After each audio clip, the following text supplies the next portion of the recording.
Mr. Humphries, are you free? I'm free. Forward, please.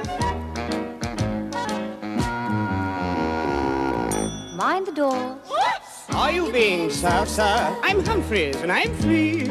Are you being served, sir? What would you like to see?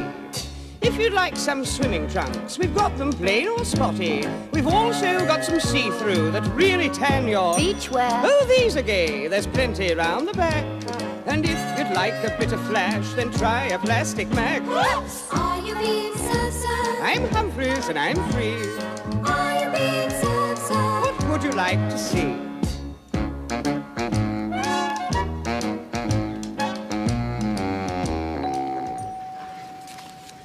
Good morning, Wagstaff. Good morning, sir. The cleaners are still out on strike, I'm afraid. I thought your people were coming in early to get the place cleared up. Oh, they're already here, sir. They're just changing into suitable attire. Good morning, Mr. Dunkley. Well done, Mr. Mankiewicz. That's the spirit. I've done this already today for Mrs. Mankiewicz. It's too bad, you know. They've nicked the vacuum cleaner. We'll just do the treads of the stairs for now. You can do the main carpet in your coffee break. What are you going to do? Well, like as usual, he's going to tell us what to do. Malcolm Fraser was right. There's no communication between management and workers. I shall take care of my own area.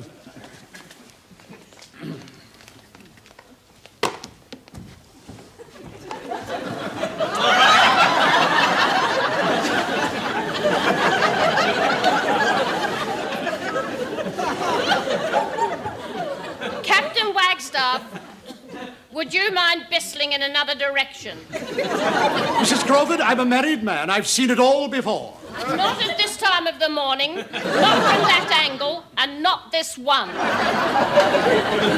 Beautiful.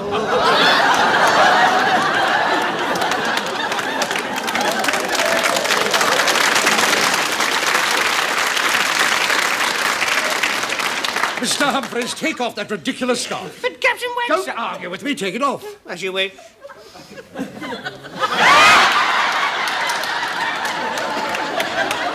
I washed it this morning and my hairdryer blew a fuse. But if Mr. Dunkley sees you, he too very likely will blow a fuse. And Mr. Humphries, you're supposed to be cleaning the store, not doing an excerpt from Swan Lake. Oh, Mrs. Crawford, you shouldn't. It's only me. You're late, Mr. Randall. Yes. Well, you see, I had trouble getting through the cleaners' picket lines. They exercised their democratic right to air their just grievances. I told them I was most sympathetic to their case, but I needed the lolly. So what happened? Well, the leader of the pickets got out her lipstick and sent you all this message. The rest of the girls said they were going to sign on the bottom, so I ran like hell. Olé! Olé! Oh, well.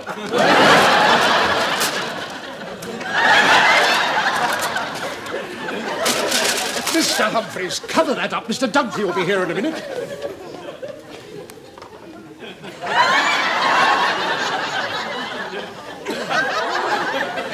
Well done, everybody. You're working very hard. Oh, thank you, sir. Whose idea was that? Mr. Humphries on Captain Wagstaff's orders? We've a serious situation on our hands. We haven't time to fool about like schoolboys. It's true. Looks like a scene from Prisoner. Well, I'm glad to see the maintenance department aren't on strike. We are. We come out this morning. What are you doing here? We renegotiated ourselves as outside contractors for double pay. I wish we could do something about our money. You want to get a powerful shop steward behind you to show you how to flex your industrial muscle. We can all live in a dream world.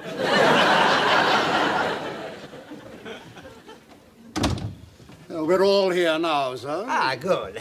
But I thought I'd get you all together to let you know the strike has been settled. Oh, did all the parties go to the conciliation department? No, that was our intention. Unfortunately, they too were on strike for better pay for arbitrators. However, young Mr. Bone came up with a compromise solution. He paid up. Yes, that is correct. Now, the net result is that they're all back at work, but the whole dispute has caused a lot of bad blood due to the fact that you crossed the picket lines. We didn't cross anything. We're fed up with having stoppages everywhere. We came to work and got on with the job. As I didn't fight in the jungle just to support endless strikes. I bet those Japanese are glad they lost. They'd be bankrupt by now. Well, the fact fact remains that young Mr. Bone would like to do something to restore the happy family atmosphere the Bone brothers has always enjoyed. Well, how does he propose to do that? We thought there should be a children's party for the offspring of the employees. Well, how's that going to benefit us? Well, that's the ingenious part. As you were the ones that broke the picket line, Mr. Bone thinks that you should give the party. And he's aware that some members of my department are extremely versatile. Did he mention any names? But consequently, he thought that you should take on the task of actually amusing the children.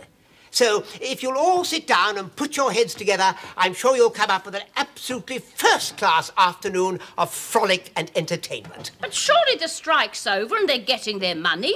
There can't be all that much bad blood. Did you order 6 teas for a departmental meeting? Ah, thank you, Gladys.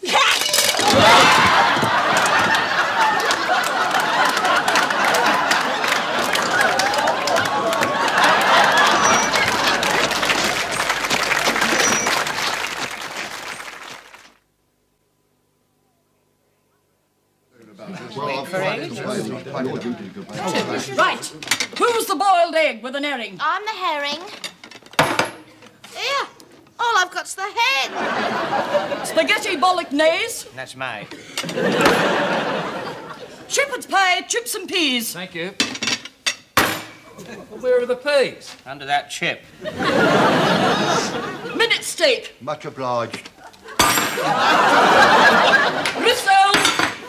Pasty. Excuse me. I was the rissoles. And I was the pasty. Oh, please yourselves.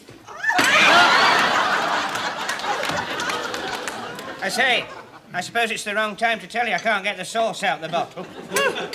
Allow me.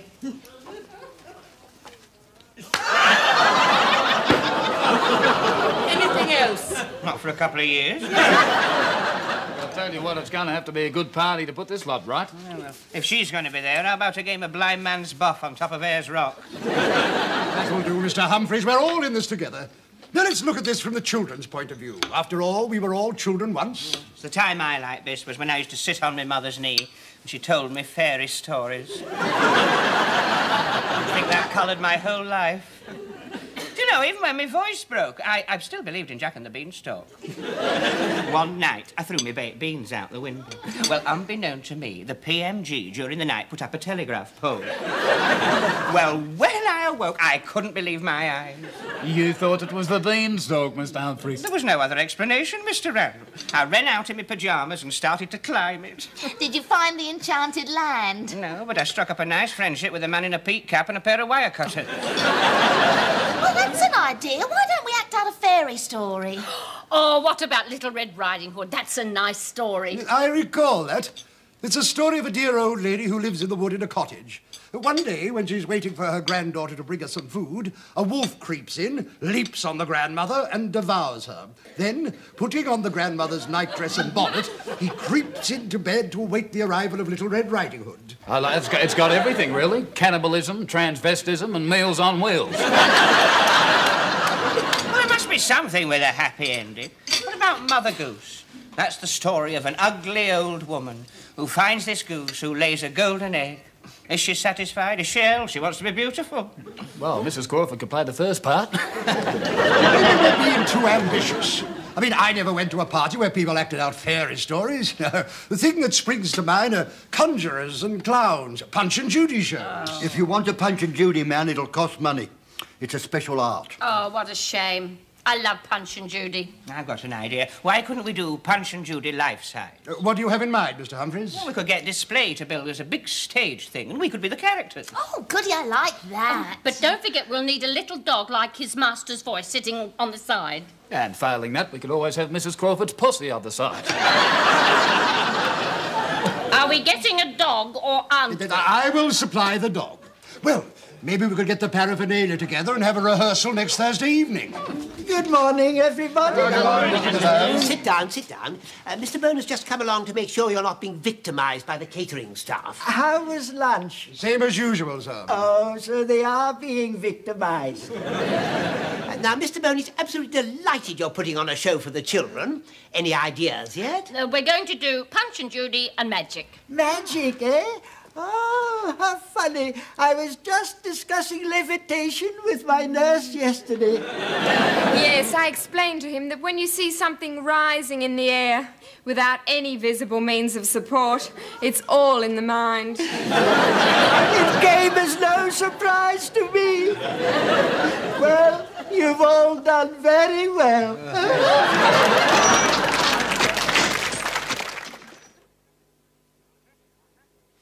Here we are, sir. You'll find this a very nice blazer. How much is it again? It's $230. Now, I know you may think that rather expensive, but let me point out one or two of the finer details. The hand-stitched lapel and the first two buttons on the cuff are purely operationable. You wouldn't get that on an ordinary jacket, would you, Mr. Randall? You certainly would not, Mr. Humphries. The buttons would be just stitched on.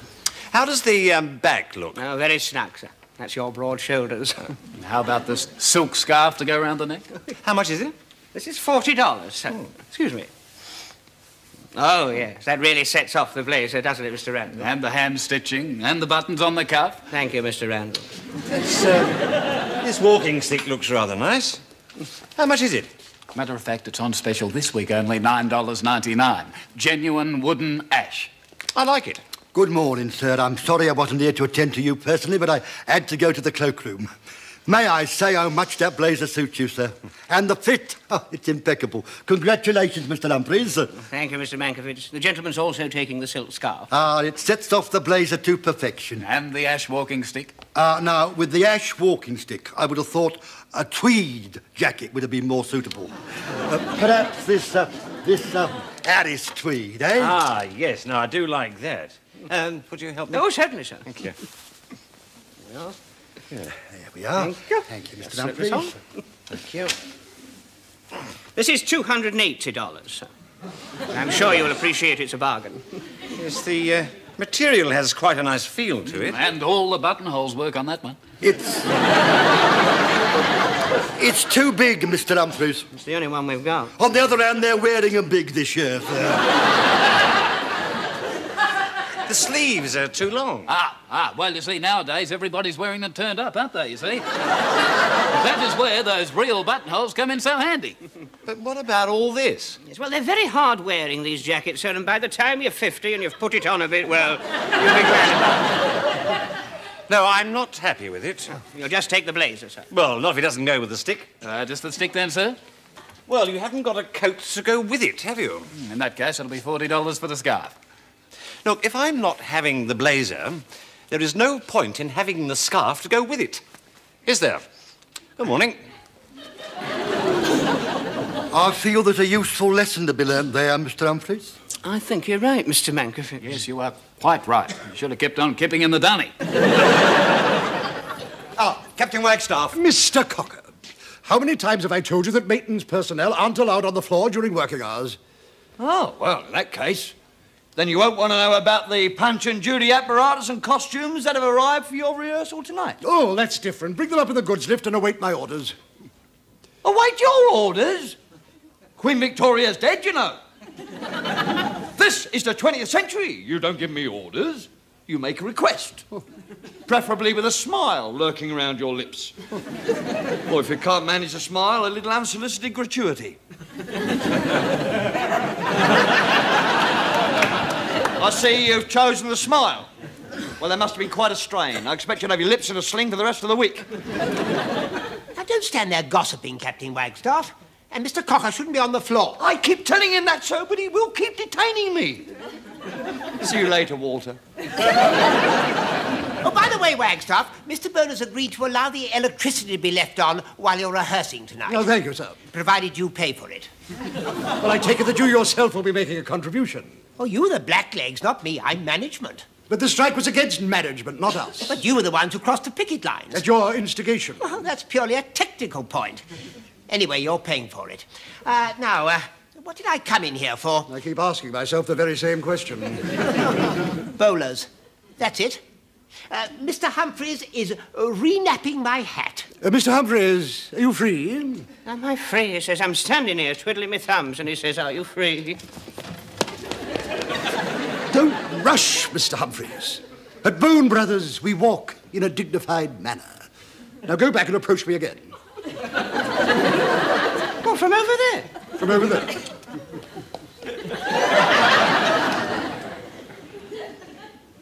I'm waiting, Mr. Humphries. Well, aren't you going to ask me if I'm free? But I know you're free. We've run the whole procedure from the beginning. You can't half do these things, Wagstaff. People get confused. Now, ask him if he's free. Mr. Humphries, are you free? Not at the moment, Captain Wagstaff. I've got a customer.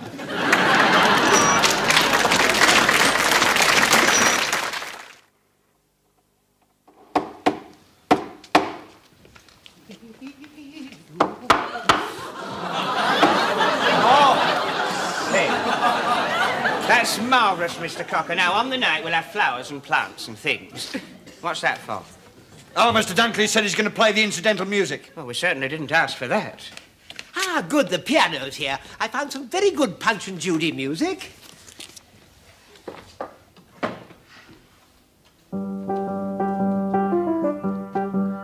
Mr. Dunkley.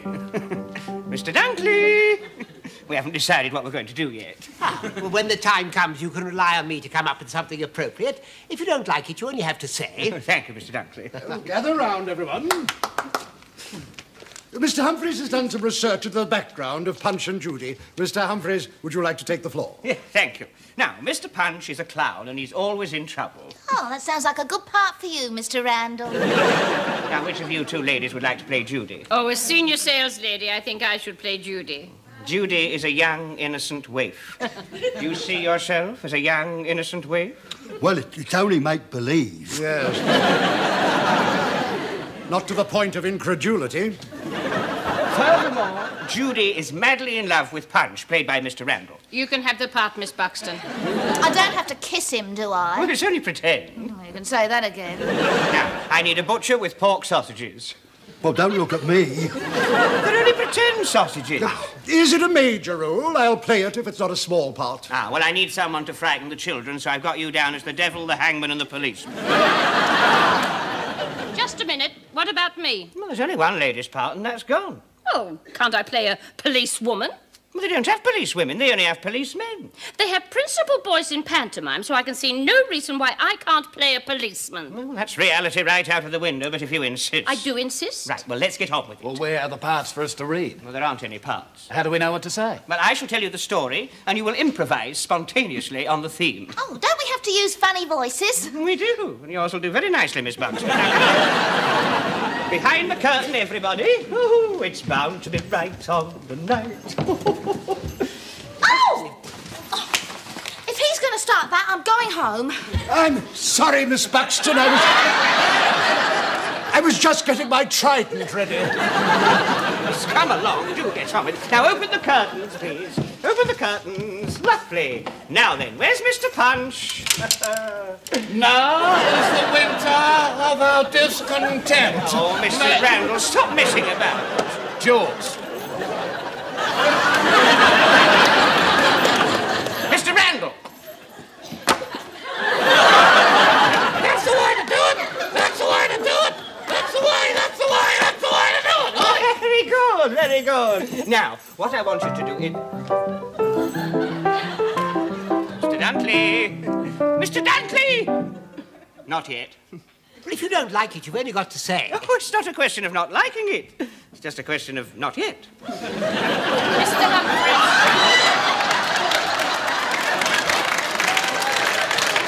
Can we get on? Crouching down behind here is doing my back in. Mrs. Crawford, why are you wearing a funny nose? Because I'm a funny policeman. You are not a funny policeman. You're making a mockery of the whole thing. The children are supposed to hate you. They cheer Mr. Punch and they hate you. Why do they hate me? Because you keep hitting Mr. Punch over the head with your truncheon. Oh, well, that's one consolation. Oh, look, will you? I think Mrs. Crawford should take her lipstick off as well. I mean, whoever's seen a policeman wearing lipstick? Ah, mind you, the circumstances were most unusual. These sausages look more like chipolata. Will it make any difference to the plot? I shouldn't think so. The butcher's supposed to have a funny nose. Where is it? I couldn't fit it on. Now, where's Judy? Here I am. I've got a bone to pick with you. Yes. I'm supposed to have a baby, aren't I? That's correct. Well, Soft Toys didn't have one, and they sent up this factory reject chimpanzee. Look. I thought you said she was meant to be an innocent young girl. What's she doing with a baby? Well, we won't go into that, but you're the father. No wonder it looks like a chimpanzee. Very odd. Mr. Dunkley. Mr. Dunkley! That's monkey music. I know. Not yet? Never. Now, we'll go straight from the top. I will tell you the story. Now, Mr. Punch is madly in love with Judy, and he's off to buy some sausages, so he kisses her goodbye. Goodbye, Judy. I'm going to buy some sausages. Give us a kiss. Give us a kiss.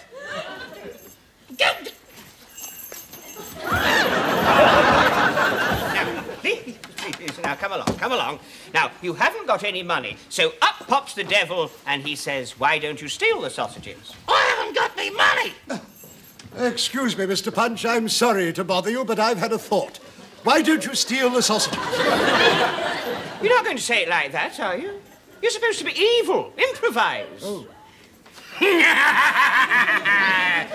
There are two sorts of people in the world, Punch. The haves and the have-nots. You are one of the have-nots. Get ye hence to the butcher's and steal other sausages. Then you will be a have. Stop it! What's that for? Because he's an accessory before the fact. You don't hit him there. Here. Now then, Mr. Punch is strolling along the street.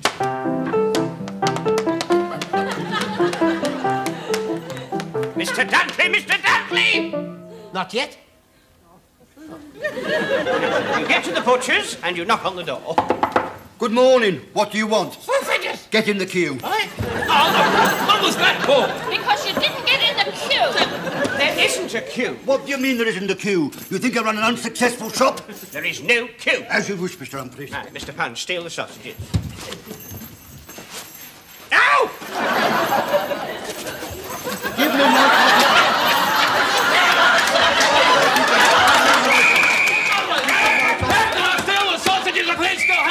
You think I stand idle while someone tried to steal a pound of my best quality chipolata? I was saving them for a very special customer. Mr. Mankiewicz, don't get carried away with your role. It's only make-believe. You're not a bloody butcher, you know. You think they're my fare. It's sausages for mine.